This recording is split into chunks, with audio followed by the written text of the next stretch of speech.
आज मी देवघरासाठी काही नवीन गोष्ट ट्राय केली, म्हणजेच हे देवांसाठी आसन. तर बघा, मी ज्या पायऱ्यानुसार आहे ना लेस मोजून घेतली आणि लेस लावली.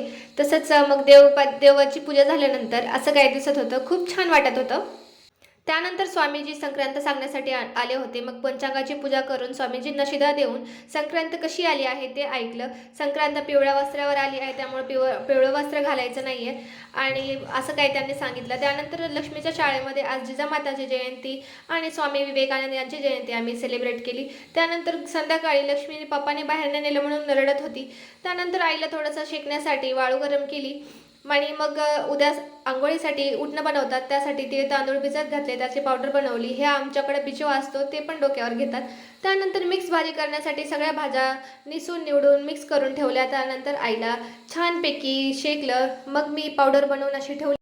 असा होता माझा आजचा दिवस. व्हिडिओ आवडला तर लाईक करा नक्की.